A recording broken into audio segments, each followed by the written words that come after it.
làm gì hạng ca chùm luôn và trái luôn đọc được là cô từng bài chất đó អរគុណរយភាពចំប្រមាណទេលោកហើយមកពី79មកប្រហែលបានដល់ប៉ុណ្ណឹងទេអរមែនទេកូន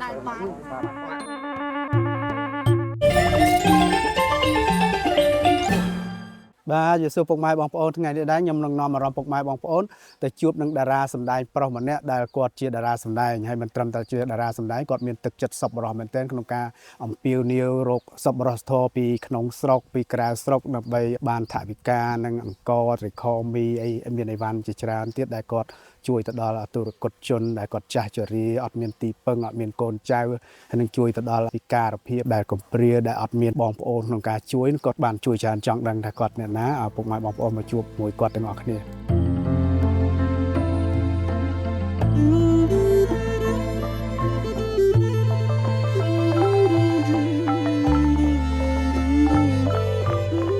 បាទជំរាបសួរពុកម៉ែបងប្អូនទាំងអស់គ្នាខ្ញុំបានមកដល់ខេត្តកំពង់ឆ្នាំងហើយនិយាយគាត់មានជីវភាពខាតរស់នៅម្នាក់ឯងនិយាយណោះបច្ចុប្បន្ន8ជាងនិយាយចាហើយងឹតភ្នែកទៀតហើយបងប្អូនដឹងថាមិញខាងស្រួយផ្ទះជុំវិញផ្ទះលោកយាយគឺពុំពេញទៅដោយបន្លែពណ៌បៃតងបាទគឺដំណាំរបស់គាត់ដាំច្រើនមែនទែនងឹតភ្នែកចាស់រស់នៅតែឯងតែគាត់អាសាជាយាមគាត់ធ្វើទាំងអាចគោគាត់ដេរទាំងស្លឹកដេរទាំងអីទាំងអស់ហើយដើម្បីមានថាថវិកាដើម្បីផ្គត់ផ្គង់ហើយថ្ងៃនេះខ្ញុំបានពំនាំនៅថវិកាមួយចំនួនក៏ដូចជាគ្រឿងបរិភោគមកជូនម្យាយណាម្យាយហើយម្យាយមានអីអរគុណដល់ម្ចាស់ជំនួយបន្តិចទៅបាទខណៈអស់ខ្ញុំសូមអរគុណកូនទាំងអស់គ្នាដែលបានយកអីវ៉ាន់នេះមកជូនខ្ញុំនឹងមានកមានមីមានទឹកត្រីមានទឹកឌីមានបច្ច័យគូសូមអរគុណដល់កូនទាំងអស់គ្នាឲ្យកូនមានសុខភាពបរិបូរណ៍ហើយឲ្យកូនប្រកបការងារអ្វីឲ្យបានសម្រេចដោយតែក្តីប្រាថ្នារបស់កូនឲ្យកូនស្គាល់តែមានកុំឲ្យស្គាល់តែពាក្យអត់ឲ្យសោះឲ្យចេះតែមានទាំងអស់គ្នាឲ្យសុខឲ្យចម្រើនណាកូនណាបាទជំនួសមកក៏មកយើងសូមអរគុណដល់បងអូនស្រីអេនលីនក៏ដូចជាបងលោកពូក៏ដូចជាម្ចាស់ជំនួយផ្សេងទៀតដែលបានជួយដល់លោកនាងតានៅតាមបណ្ដាខេត្តនានាជំរាបសួរថាអូនបាទជំរាបសួរបងចង់ឲ្យអូនជំរាបសួរទៅពុកម៉ែបងប្អូនជំរាបឈ្មោះជំរាបអីតិចមកបាទជំរាបសួរពុកម៉ែបងប្អូនទាំងអស់គ្នាខ្ញុំបាទឈ្មោះស្រីរដ្ឋាជាសិល្បករបាទជាតារាសម្ដែងបាទជាតារាសម្ដែងនៅនេះមកចែកអំណោយក្នុងខេត្តអីដែរអូនខេត្តកំពង់ឆ្នាំងហើយនេះភូមិនេះគេហៅភូមិតាវ៉ាក់ភូមិតាវ៉ាក់ឃុំព្រៃមូស្រុកលវាផ្អៀខេត្តកំពង់ឆ្នាំងហើយយើងមកនេះគឺចំនួន6គ្រួសារនោះបាទពុកម៉ែបងប្អូនគឺគាត់មកនៅខេត្តកំពង់ឆ្នាំងនេះមាននាំអំណោយមកចែក6គ្រួសារហើយចង់សួរបកបន្តិចតកតងមុនមកដល់ចំណុចយើងធ្វើសប្បុរសធម៌នេះចង់ដឹងថាវត្តថាមានស្រុកកំណើតនៅណាស្រុកកំណើតខ្ញុំនៅភូមិទេវជូនស្រុកស្អាងខេត្តកណ្ដាលចំពោះក្នុងការសម្ដែងនេះខ្ញុំចាប់ដើមសិល្បៈតាំងឆ្នាំ2009បង2009បាទ2009ហើយខ្ញុំប្រឡូកនៅកម្មវិធីមួយគឺកម្មវិធី Freshy Girl and Boy បាទឆ្នាំណាដែរឆ្នាំ2011បាទហើយដោយសារខ្ញុំជាប់ Freshy Girl and Boy ហ្នឹងហើយមុនដំបូងក៏មិនបានចាប់អារម្មណ៍ការប្រឡងដែរដោយសារមានបងប្រុសម្នាក់ដែលគាត់ជាអ្នកសិល្បៈដែរគឺបងលីសុជុនឲ្យខ្ញុំនោះបានចូលសិល្បៈថាឲ្យខ្ញុំប្រឡងអញ្ចឹងបានខ្ញុំបានឈានជើងចូលសិល្បៈតាំងពីនឹងមកដោយសារពីមុនក៏ខ្ញុំស្រឡាញ់ដែរតែដោយសារយើងស្រឡាញ់តែយើងអត់ដឹងថាចូលតាមណារឿងដំបូងដែលអូនចូលសម្ដែងហ្នឹងរឿងអីដែរមានចាំហ៎ដែលរឿងដំបូងដែលខ្ញុំចូលសម្ដែងដំបូងផុតហ្នឹងគឺរឿងកំឡោះក្តាមប្រៃកញ្ញាស្ពៃជ្រក់ជាតួអង្គអីដែរពេលហ្នឹងកាលហ្នឹងជាតួអង្គប៉ូលីសបាទជាអង្គតួអង្គប៉ូលីសឡៃមឹងម៉ាត់បាទតួរងមែនតួរងបាទតួរងបាទបន្ទាប់ពីគេស្គាល់អូនមកមានផលិតកម្មផ្សេងទៀតក៏បាទតាក់ទងផ្សេងទៀតខ្ញុំដូចខ្ញុំធ្លាប់ថតមួយបងដែរបាទថតមួយបងអូខេបាទមួយទៀតតាក់ទងជាមួយពេលដែលបងអូនចូលសិល្បៈប្រហែលឆ្នាំបានស្គាល់ជាមួយភរិយាយើងដែលអាចឈានទៅដល់រៀបការជាមួយតួឯកស្រីដែលពេលខ្ញុំចូលសិល្បៈប្រហែលជា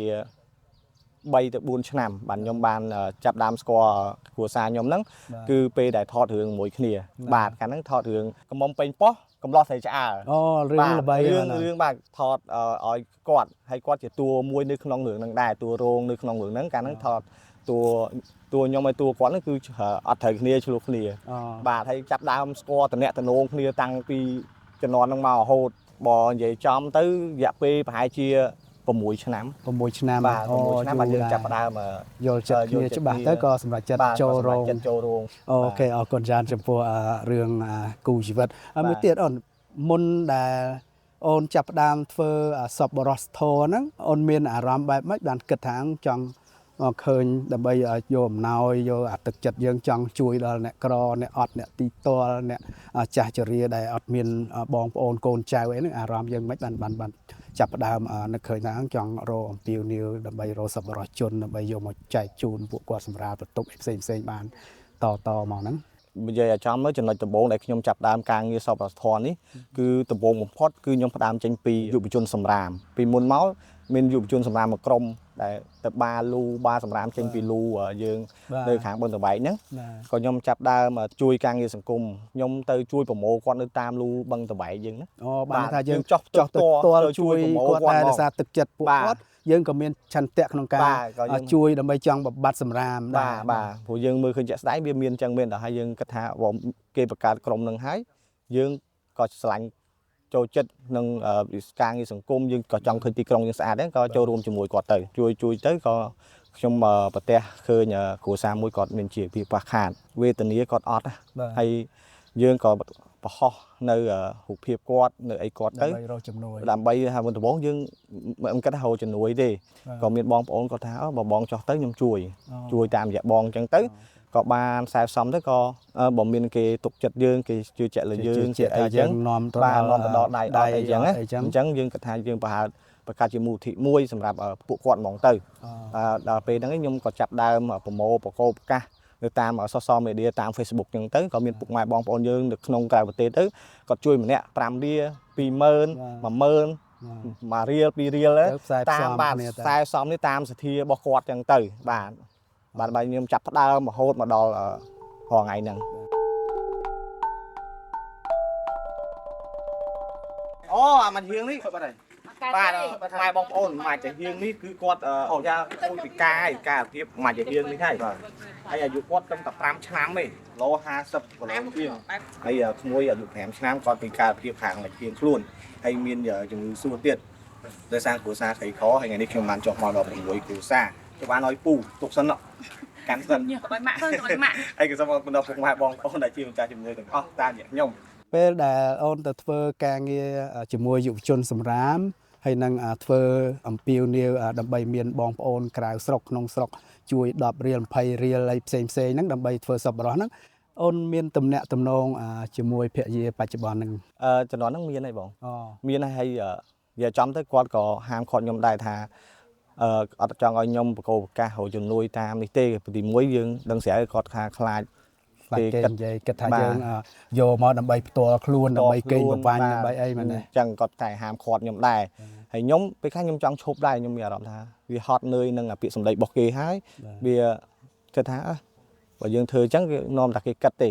តែបើខ្ញុំគិតមកចំណុចទៀត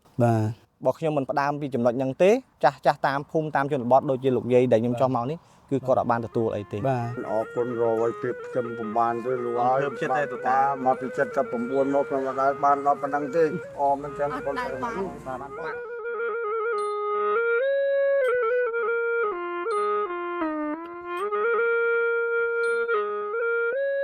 ុកម៉ែបងប្អូនបើសម្រាប់ខ្ញុំគិតថា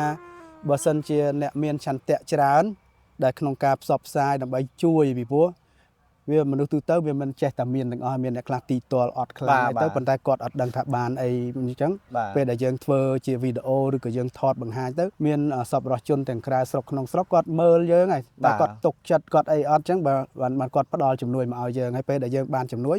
យើងធ្វើវីដេអូឬក៏យើងចែករំលែកទៅឲ្យគាត់ឲ្យដឹងថាជំនួយរបស់គាត់មកដូចអូនធ្វើហ្នឹងនេះគឺគាត់មានទំនុកចិត្តបាទអញ្ចឹងជំនួយរបស់គាត់ហ្នឹងគឺគាត់សប្បាយចិត្តហើយហ្នឹងហើយបងសំខាន់យើងចុះមកទីតាំងផ្ទាល់ហើយយើងមិនចេះតែព័ត៌មានថាអ្នកនេះចេះតែបំលែងព័ត៌មានថាគាត់មានបានហើយយើងថាអត់ទេគឺអ្វីដែលជាក់ស្ដែងគឺយើងស្រង់ពីលោកពូមេភូមិមេឃុំដែលគាត់ផ្ញើយើងហើយយើងចុះមកទស្សនវិជ្ជាជាក់ស្ដែងចឹងហ្មងបានអាហ្នឹងគឺថាគាត់ពិតជាអត់មែន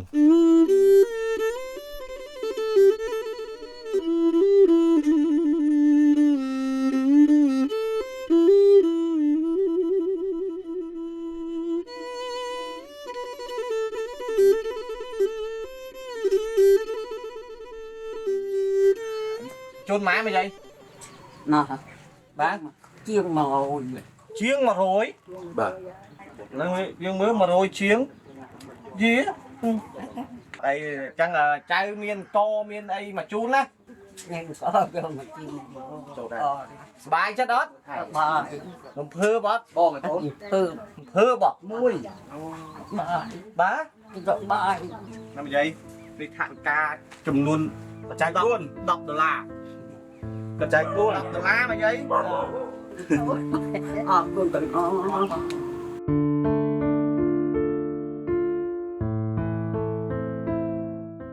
ចាសម្រាប់អារម្មណ៍បងអូននឹងបន្តការងារនឹងទៅមុខទៀតឬក៏មិនទៀត អារម្មណ៍ខ្ញុំបើមានពុកម៉ែបងប្អូនក្នុងនិងក្រៅប្រទេសគាត់នៅតែបន្តការជួយដល់លោកយាយលោកតាខ្ញុំនៅតែបន្តជួយយកពំនាំនៅថវិការបស់គាត់យកមកជួយដល់ពួកគាត់ដែរបាទបាទអានេះបើនិយាយចំទៅ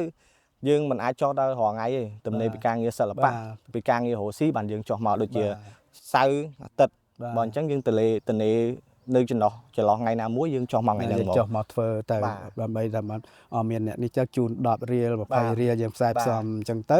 បានគ្រប់ល្មមនឹងទិញកទិញវិខទិញកញ្ចប់ហើយមានសល់ថវិកាជូនពួកគាត់ទៀតបន្ថែមបាទពុកម៉ែបងប្អូនឬក៏លោកយាយលោកតាណា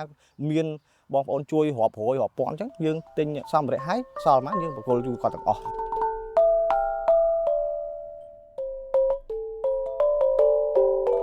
បាទជំរាបសួរថ្ងៃនេះខ្ញុំបាទសើថាបានមកជួបលោកយាយដែលជាគ្រួសារទី5នៅខាងខេត្តកំពង់ឆ្នាំងហើយថ្ងៃនេះខ្ញុំបានពំនាំនៅគ្រឿងបរិភោគវិជាថវិកាមួយចំនួនមកជូនដល់លោកយាយហើយក៏សូមអរគុណដល់បងប្អូនស្រីអេឌីលីនក៏ដូចជាលោកពូក៏ដូចជាម្ចាស់ជំនួយផ្សេងទៀតដែលខ្ញុំបានរៀបរាប់ឈ្មោះខុសត្រូវសូមខន្តីអភ័យទោស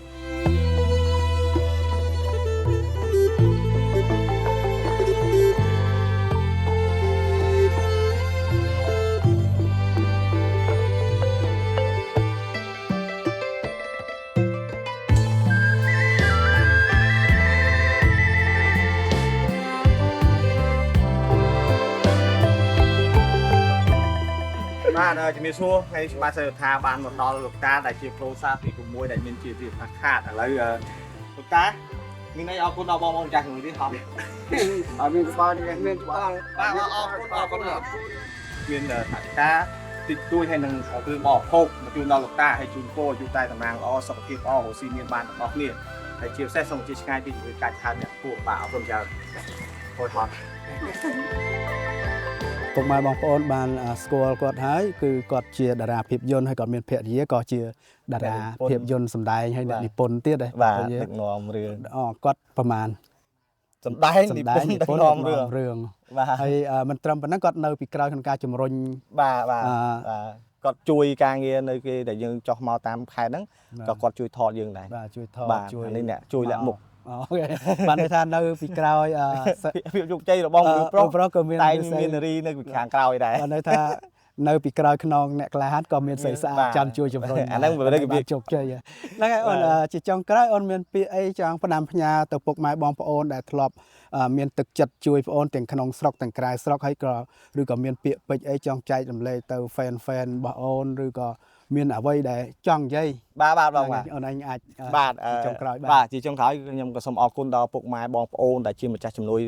ជួយដល់លោកយាយលោកតាតាមរយៈខ្ញុំកន្លងមកមិនថាក្នុងឬក្រៅប្រទេសទេគឺខ្ញុំសប្បាយចិត្តមែនទែនដែលគាត់មានក្តីទុកចិត្តមកលើរូបខ្ញុំហើយក៏សូមអរគុណដល់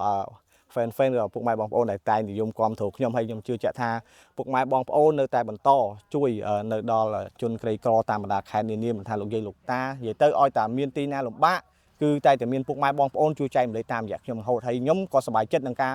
ពំនាំនៅថវិការបស់ពុកម៉ែបងប្អូនយកមកចែកជូនដល់គាត់ផ្ទាល់ឲ្យបងប្អូនឃើញហើយនឹងផ្តិតរូបភាពផ្ញើជូនបងប្អូនដែរបាទអរគុណមែនទែន បាទបងក៏សូមអរគុណវត្ថាដែលឲ្យបងចុះមកយកព័ត៌មានពីទឹកចិត្តរបស់បងប្អូនដែលបានចែកតាមខេត្តហើយថ្ងៃនេះចែកមកច្រើនខេត្ត ហើយពេលចុះមកមានអារម្មណ៍មិនដែរ បងមានអារម្មណ៍សប្បាយចិត្តនៅឃើញតារាភាពយន្តដែលសម្ដែងល្អហើយមានទឹកចិត្តល្អក្នុងការ ពំនាំអំពីនីវសុខចិត្តចុះមកឆ្ងាយអញ្ចឹងទៅយកអំណោយមកចែកជួយទោះបីយើងអត់បានជួយគាត់ជារៀងរហូតប៉ុន្តែយើងអាចជួយគាត់មួយគ្រាឬក៏រយៈពេលវែងហើយបើសិនជាមានសប្បុរសជនថាចង់ជួយលោកយាយគ្រួសារណាមួយទៀតយើងនឹងមកជួបគាត់ទៀតចឹងចេះបានបន្តទៀតអូខេ ហើយខ្ញុំប្រាប់បងថាបងឲ្យមកតាមខ្ញុំបាក់បន្តិចណាព្រោះផ្ទះមួយមាននៅជិតគ្នាដូចបងឃើញស្រាប់ចឹងរាប់ព្រួយ20 30 40 គីឡូពីគ្នាបាទអញ្ចឹងយើងបាទហើយក៏អរគុណបងមែនទេដែលចំណាយពេលវេលានឹងក្រុមការងារបងទាំងអស់ដែលចំណាយពេលវេលាបាទអរគុណជាចុងក្រោយខ្ញុំនឹងវត្តថាក៏សូមគោរពជូនពរពុកម៉ែបងប្អូនដែលបានទស្សនាវីដេអូនេះឲ្យជួបប្រទះតែសេចក្តីសុខសុខភាពល្អហើយប្រកបរបរទទួលបានជោគជ័យហើយក៏ជូនពរទៅដល់អ្នកសប្បុរសដែលទាំងនៅក្នុងស្រុកក្រៅស្រុកដែលបានជួយមកបងប្អូនទីតលតាមរយៈវត្តថាក៏សូមឲ្យគាត់មានទឹកចិត្តនឹងអាចជួយបន្តទៀតបើសិនជាអាចមានលទ្ធភាពក៏ជួយបន្តទៀតដើម្បីឲ្យបងប្អូនពំនាំជំនួយរបស់គាត់ទៅដល់ដៃជនដែលគាត់ចាស់ជរាទុរគតពិការភាពអីផ្សេងហ្នឹងឲ្យបានដល់ដូចដែលគាត់ចង់បានបាទអញ្ចឹងខ្ញុំទាំងពីរអ្នកក៏សូមជម្រាបលាសូមអរគុណបាទ